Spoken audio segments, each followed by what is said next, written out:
Okay, good morning. Thank you for being here for our regularly scheduled briefing on November 19, 2018. I just want to say to my colleagues, because we do know we are going to immediately go into the budget action shortly, I'm not 100% sure if all the I's are dotted and the T's are crossed, and so we may want to be a little brief to make sure we have all of that handled before our meeting up on the dais after this. So, quick President's report I'm going to dispense with, and I don't have anything for today's full council other than the budget items we'll address, and we'll address it this afternoon at 2 o'clock. And as a reminder, at 2:30 we have a Seattle Parks District Board right after our full council meeting. Okay, Councilmember Sawant, you have the floor. Thank you, President Harrell. Good morning, everyone. Good morning. No items from the Human Services Equitable Development Renters' Rights Committee for full council agenda today. The only other item I wanted to mention is tomorrow there will be the Transgender Day of Remembrance and Resistance at Langston Hughes. My office is co-hosting that with Mac McGregor and several other organizations that want to highlight not only the, as an annual event to mark the absolutely tragic and horrific attacks against the trans community around the world, but also specifically to talk about strategies for fight back against the Trump administration's announced attacks on not recognizing gender non-conforming and trans community members, which we know if it actually takes effect, then it will have serious impacts on even including whether or not they qualify for federal benefits as federal workers. So these are deep issues, and they will be discussed by a lot of activists at the event.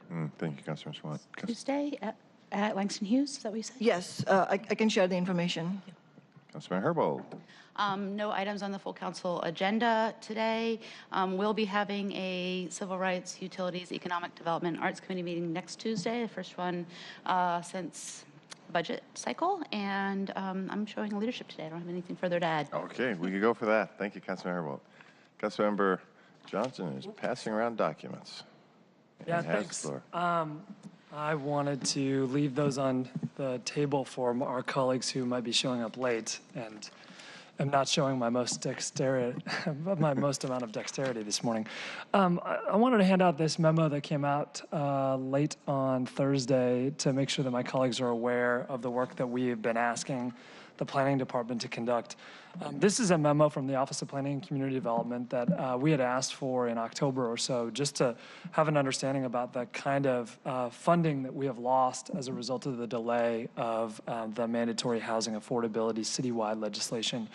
The memo, which has a couple of pages of caveats and then a good table at the end, outlines that we have over the last year lost in the neighborhood of a little less than $90 million worth of funding for affordable housing that we would have otherwise been able to capture if the mandatory housing affordability citywide zoning changes had gone through as was possible. That amounts to about 650 to 720 or so affordable income and rent restricted units. So I wanted to make sure that my colleagues had a chance to see that. I know that we'd passed it around to offices late last week, but there's also a lot of caveats in here that leads me to believe that that number is actually lower than it would have been based on a whole lot of other things. So that is not something we're going to be taking up this afternoon at 2 o'clock, but I wanted to share with my colleagues because I thought it was an important piece of information.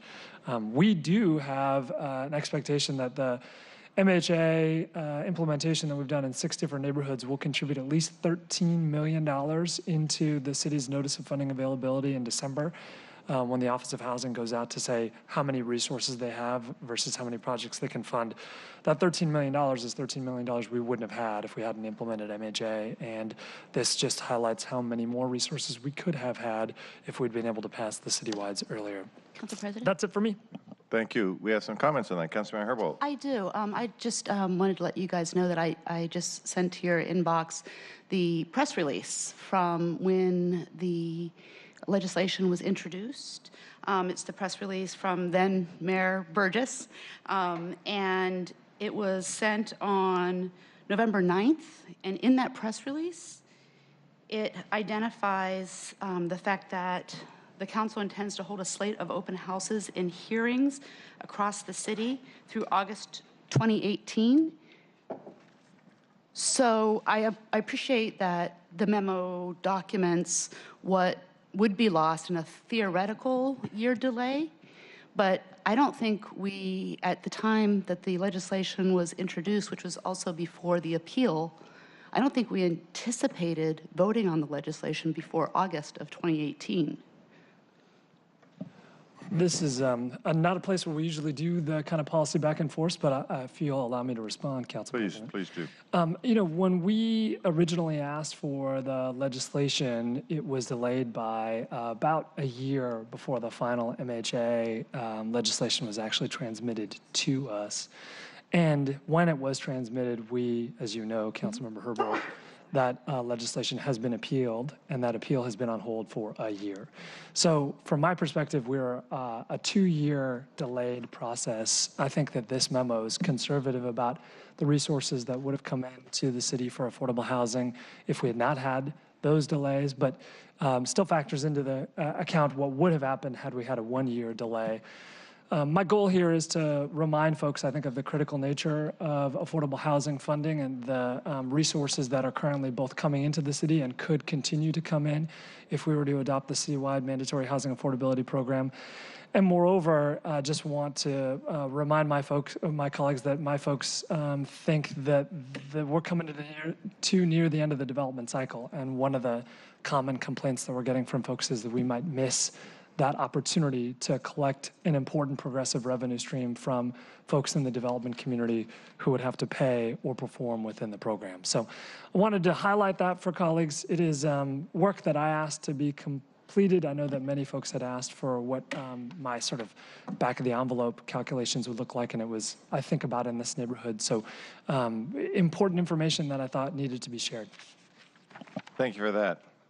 And we thank Mr. Acefa for preparing this in his department. Councilmember Wares, you want me to let you get settled and just go past you, or you're settled? Okay, Councilmember Wares. Good morning, everybody. Good morning. Okay, so let's see quickly here. I know you're all going to be at the park meeting this afternoon. I know you just can't wait to hear everything, all the exciting news from parks. Interim Superintendent Christopher Williams announced the winners of Seattle Parks and Recreation 2018 Danny Awards for Outstanding Volunteer Stewardship. The winners are a cross-section of Seattle's most creative, dedicated, and, and hardworking volunteers who donate precious time and energy to improving Seattle parks and recreation programs. I'm going to read off the list of winners because I think it's nice to say their names because they work so hard from particular neighborhoods. Let's see. Lorna Murray from Magnuson Park for the Equity Champion. Leslie Whitman and Amy Yee, from the Tennis Center for Healthy People. Sharon Baker, Lincoln Park for Healthy Environment. Timothy Crosley, Licton Springs Blog for Strong Communities. Misha Barnett, Park and Green Space Advocate in Ballard, the Superintendent's Award, so that's exciting.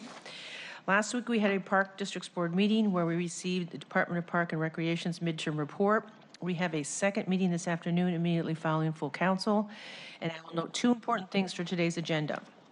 We have 8 items on the agenda regarding the spending and operations plan for 2019, 6 of which we are voting on. We need a quorum of 5, so I look forward to all being there hopefully this afternoon. This is kind of a big deal because we have about $58 million to look at and how we're going to spend it and how we're going to look at the study for the next 6 years. The next meeting of the Civic Development, Public Assets, and Native Communities Committee will be Tuesday, November 27th at 2 in Council Chambers. We will hear from the Department of Parks and Recreation for capital projects updates on Portage Bay Park, the Bryant site, and the Arboretum Loop Trail. Thank you. Thank you, Councilmember Wares. You want to come up? Yeah, no, I'll just sum up. Okay. Councilmember Mosqueda. Good morning, Mr. President. Good morning. There are no items for the full council agenda from the Housing, Health, Energy, and Workers' Rights Committee. Again, our next committee is on December 6th at 9:30, and we will be confirming appointments, discussing the Office of the Ombuds and the Seattle City Light Bothell Joint Utility Trench Agreement Ordinance. I'm looking forward to this afternoon, and again, want to thank the chair for her leadership throughout this process to make sure that we had various components included from all the council members, building upon the proposal that came down to us. Just want to provide some updates. As you saw in the amendments that came forward on Friday, last week on Wednesday, I committed to working with all of you to make sure that we could find alternative revenue options to fund the much needed 2% inflationary adjustment for the homeless shelter workers. And the amendment that you see in the proposal does that. It makes sure that we can both provide the modest 2% inflationary adjustment, and it fully funds the mayor's suggested navigation team as well. So what I think is important to know is that both of these are important components of a successful homeless service provider response, and we need to continue to invest along that continuum. I also want to thank council staff who helped provide us with clarification and make sure that you all got this. While this is no longer an issue that I think is in front of us, I want to make sure that we are clear for the record that the original proposal from central staff clarifies that there was never a cut to the positions for 2019. And it's important, I think, that we just have that updated information out there. I want to say thanks to all of you, including members in the mayor's team, our council, and central staff for working so hard to make sure that we found a nice way to recognize the importance of all of these workers along the continuum. And I'm excited for this afternoon. Great. Thank you, Councilmember Mosqueda. Can I just say a quick thanks? I will circle back, but Councilmember Mosqueda, thanks for really working that effort and also making very clear that the navigation team will be filled as the mayor had recommended. And plus, we are adding, thanks to all my colleagues who voted for it, a mental health worker to that nav team. So thanks for your good work. Thank you. Let's see, Councilmember Johnson, are we just going to go keep it? Councilmember Gonzalez. Thank you. Thank you. The only item on this afternoon's agenda appears on the introduction referral calendar from the Gender Equity Safe Communities, New Americans, and Education Committee. It is a resolution to have the City Council take a position against the Trump administration's proposed rule change to the public charge rules, which effectively would create an entire new category of individuals whose immigration status would be put at risk if they are accessing public services, public benefits, or are likely to access public benefits. So it's a bit of a wonky area of immigration policy and law, but we did our best to try to explain as much of the substance in the whereas clauses of the resolution, and looking forward to having that considered next Monday for full council vote. And we expect to have many of the Public Charge Coalition network members with us in chambers next Monday as we debate and consider that resolution. Very good. Other than that, nothing else from my committee. Excellent. Councilmember Bryan. Thank you. The Sustainability and Transportation Committee, of course, has nothing on this afternoon's agenda.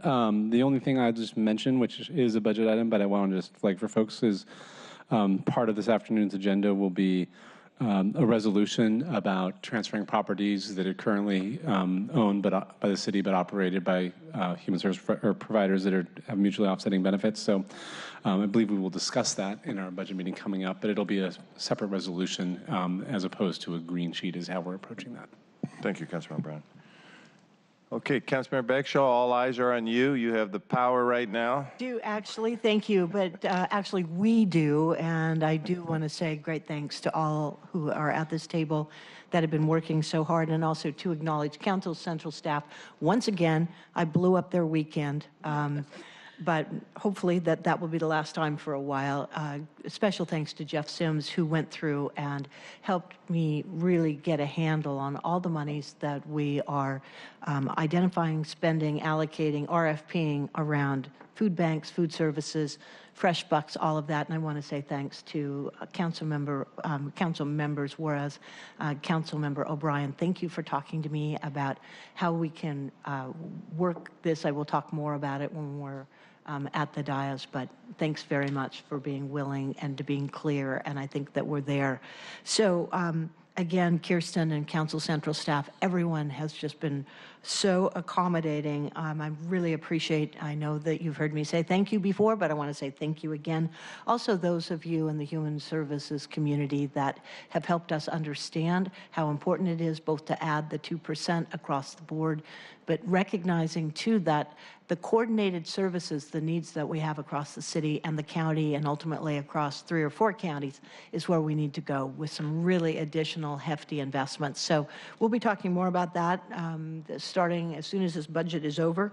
And I just really want to acknowledge that we've got a giant agenda still to finish. At 10:30 this morning, we'll get started on budget with our special budget committee. If you want to abstain, you can still abstain, but I hope we don't. And then we will pass out what will be final, and then this afternoon we will vote on it. So for those who have come for public comment, I want to say that it's 20 minutes today, that we will allow 20 minutes, and that we're going to have to say thank you and get on with our business. So I appreciate that. I suspect you're all signed up. Madam Chair, can I? Yeah, please. Mr. President, sorry. May I ask a quick question? Please. Is public comment at the end No. of the hearing? It's at the gonna be beginning at the today? beginning, Okay. because we're voting, and that's the way our council rules are. If we're Thank voting, you. then we put it up front. If not, then we can put it at. Thank you for the clarification. Great.